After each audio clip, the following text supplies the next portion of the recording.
First of all, welcome to E Times TV. Thank you. It's such an honor and pleasure to be here. Always. Thanks for India. Thank you.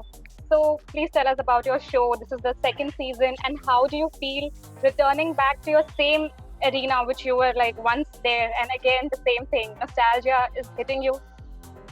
For so many years now, I started my career with Walt Disney, and I started with them 25 years ago when there was only DD Metro, as you know, and my association with them has been so beautiful, so pure, and the perk of that was it was so successful.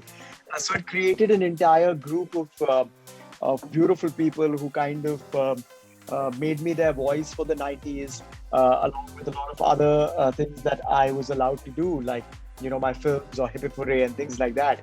But Disney was like the anchor, was the base. And over the decades, I've been getting so many messages as to please get back with Disney. We want to kind of go back to the purity of our childhood. And when Disney were kind enough to consider me and offer me the show, it felt like a no-brainer. And the day they announced the show and they announced that we were coming back together, Gayatri, I can't begin to tell you with all humility and extreme gratefulness, the amount of beautiful messages that I got, and it kind of overflowed my inboxes, saying, great, I mean, we're so happy that you and Disney are coming back. It's like us going back to my childhood. But there was one message which kind of stood out, which I'd like to share with you, which was, Yes. which said, remember your childhood? Well, he's back. So, A unique thing. That's interesting. and I feel blessed to kind of have been bestowed with such a responsibility, I would say. Today I have a 7-year-old girl, a beautiful little girl, and I get to share with her something that she did not experience, obviously, and understand what all the fuss is about, honestly. So it's a very, very special reunion. And what makes it, if I might indulge you a little more as to why it makes it a perfect show for me to come into. My daughter herself is an extremely creative person. She loves getting things together, indulging in art and craft. She tends towards the arts like her daddy, a little more. And she is very interested in DIYs, but I'm not the best person to have shown her that, Gayatri. When I saw bits of the first show and saw how it resonated with not only kids, but also their parents and people of different generations, it really excited me when Disney offered me this second season, because I become the voice once again for a whole group, new generation of people. And it allows me to kind of interact with them in a DIY way. So that is one of my personal reasons that, I have a daughter, and it's going to make her really, really enjoy the process of doing a DIY from the simplest of things and making the most beautifully special things out of it. But not only that, it'll give her, me, her mom, her friends, her cousins, and like my daughter, it'll give all the other kids a great opportunity to be involved with family activities. I mean, when was the last time we heard about family activities? It's crazy. So, yeah, these are really great reasons which resonate with me in a very, very big way. I would like you to tell something more about your role in this show to the audience in an elaborate manner.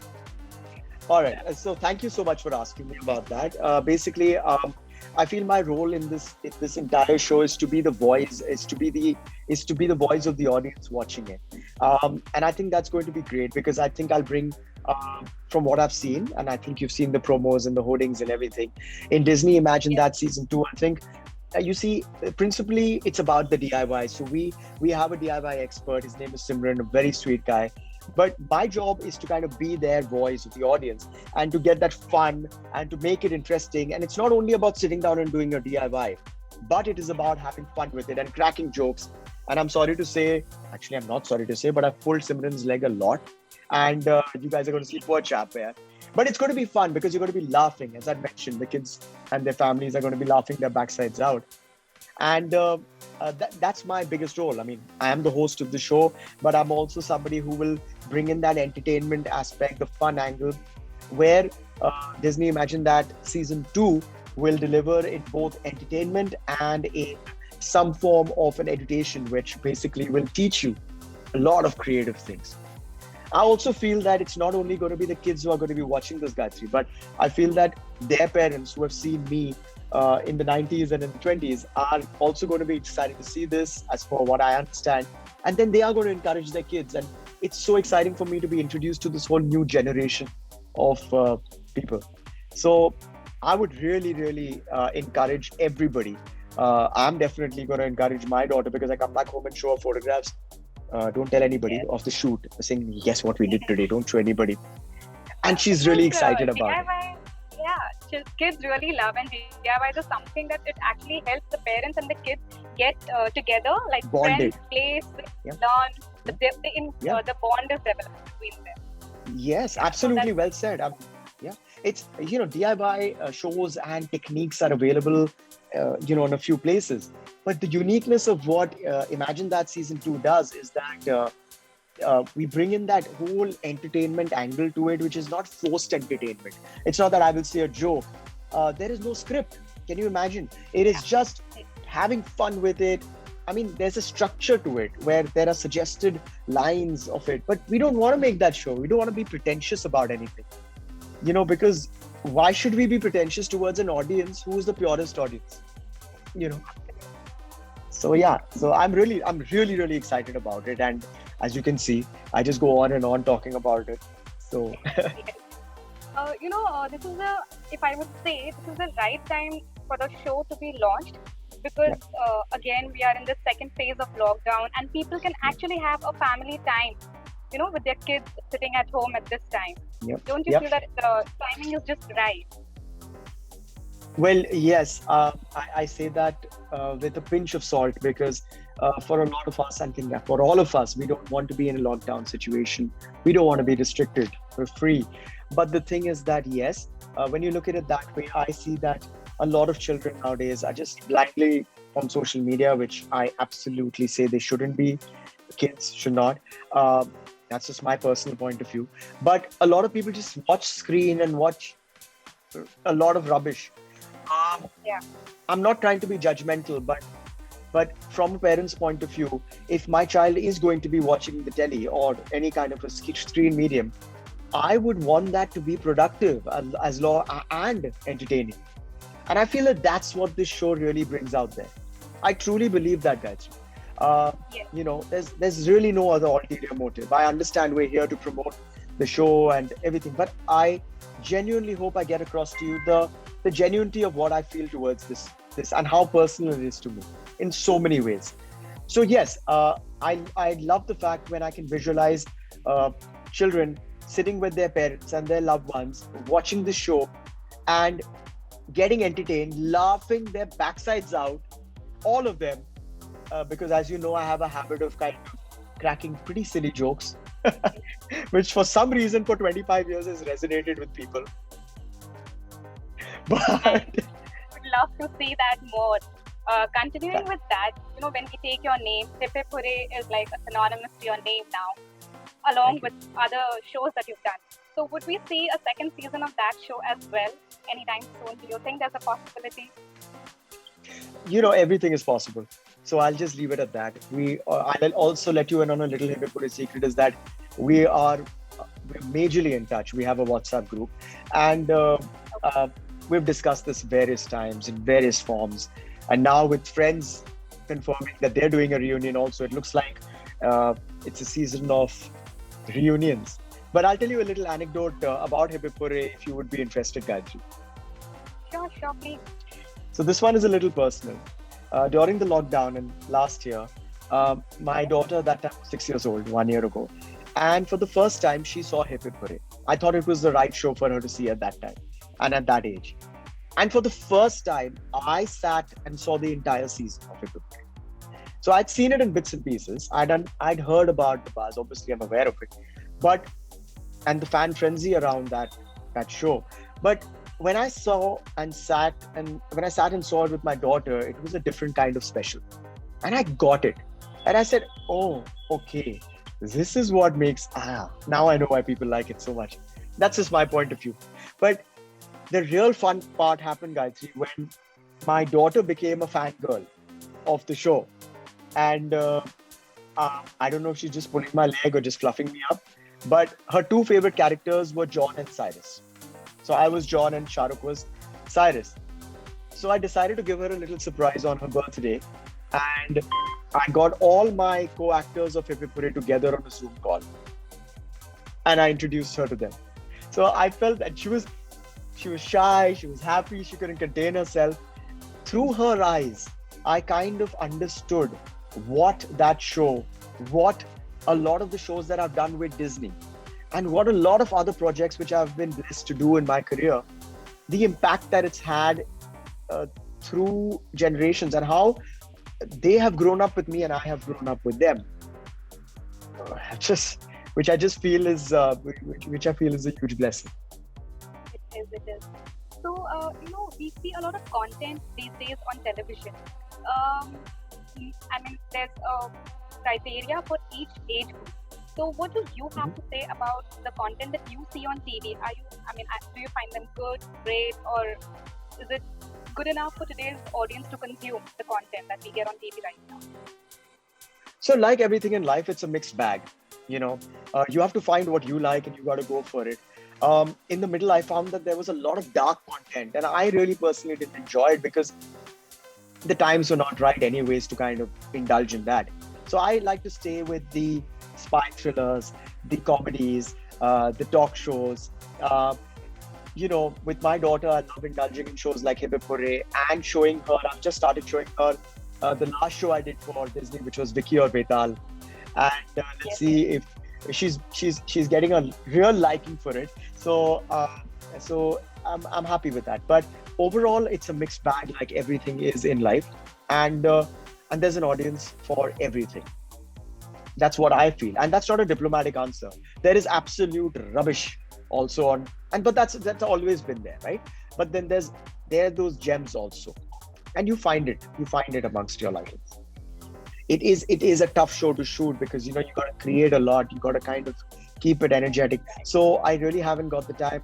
With the curfew on, we shoot from like 7 o'clock, right bang when the curfew kind of says 7 o'clock in the morning, and we've got to finish by 7, so everybody's at home at 8. So by the time you come back, you got to prepare for the next day. But honestly, I've been consuming Vicky or Vetal with my daughter in the last month and a half, 2 months, and I have been consuming the first season of Imagine That to understand what it was. But now my entire attention is on season 2, and wow, that sounds like such a placed and positioned answer at this point. I'm sorry, but that's the absolute truth. Yeah, It is. But I want to watch.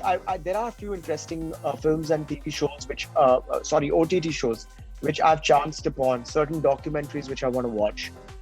I think I'll indulge in that when I get a break now. Are you open to doing television daily soaps? This is a question that's been haunting me from the beginning of my career. Like right when the Kyuki Saas Bhi Bahus were offered, Yeah. I don't ever say no because it's not about the kind of platform that it has, daily OTT, movie, theater. I don't really make my choices on those bases. I make my choices on what the content is, where I stand with it, and how I'll be able to contribute to the show. And how one more thing has been added now to my list of agreeing when I have the opportunity and green lighting a project from my end is that I have to be responsible to a large chunk of people who have certain expectations from me. That doesn't mean I'm confined to a character or a typecast, but I have to live up to their standard. And that's pretty much what I keep in mind. So when I was offered this show, Disney was kind enough to reach out to me, and we worked the show out. It kind of checked every box possible and more. So that's one of my reasons also for doing this. Will we see you doing a reality show ever, because it's in trend and people love watching reality shows? That different shows a different personality of the actor compared to the on-screen character. Well, I've hosted a lot of reality shows. Yeah. I've hosted the biggest reality show in our country today, which I would believe is a reality show, which is a mixture of a reality show and a sports show, which is starting today. I've hosted the first few seasons of that, the IPL. I've hosted Entertainment Ke Liye Kuch Bhi Karega, Sony, you know. I've been associated with Cinestar Ki Khoj, and all these are reality shows. But if you're asking if I would participate in one, um, I have been offered repeatedly certain reality shows which are, I wouldn't name, but have been and are the most successful ones. In those particular, there are certain of these reality shows where I personally don't think I'll be able to contribute much. So I don't understand why they want me in them. But then there are certain other reality shows which I will definitely greenlight. So I don't have anything against it at all, Raj. It's just, it's also I should be able to offer something on it, which I believe I can. We've seen you do films, we've seen you do TV shows, host the shows, we see you all, I mean, everywhere. But which is this one place where you feel you are home while working? Which is that one medium, if you had to choose? Second home is Disney. I started off from there and I'm back. Yeah. But I'm so glad that you asked me this question. Thank you. And I'll request you to indulge me just very little. I don't like confining myself to I like acting. I like being an actor today, or I like being a host today. What acting does for me is that it allows me to portray somebody I'm not. It allows me that little bit of escapism, which I absolutely adore about my line. It allows me to be somebody else, somebody else's vision and somebody else. What anchoring allows me to do is to be the most exaggerated version of me, without any inhibitions, without any pretense. I love that also. So there was a time where I was, at one time I was hosting the IPL, and I used to do that in the evenings because that used to be the live IPL 8 o'clock time. And during the day, I used to be shooting for a film. At that time, I was shooting for a film called Jannat. So it allowed me to do two facets of it. So I enjoy doing both. And there's never a moment where I can choose between the two. I'm just really, really blessed and grateful that I have had the opportunity, and I continue to be relevant enough to have the opportunity to do both these things for the last 25 years, and hopefully for another 25 more. Okay, and with this, we finish our conversation, and it was really nice having you with Tea Times TV, and all the very best for you and your show. Thank you, Vishal. Thank you, Gayatri, Shreya. thank you so much. Thank you so much. I want to say before Shreya comes in that this was my funnest interview today, and I really appreciate your time, Gayatri. Thank you very much. Really. Thank you.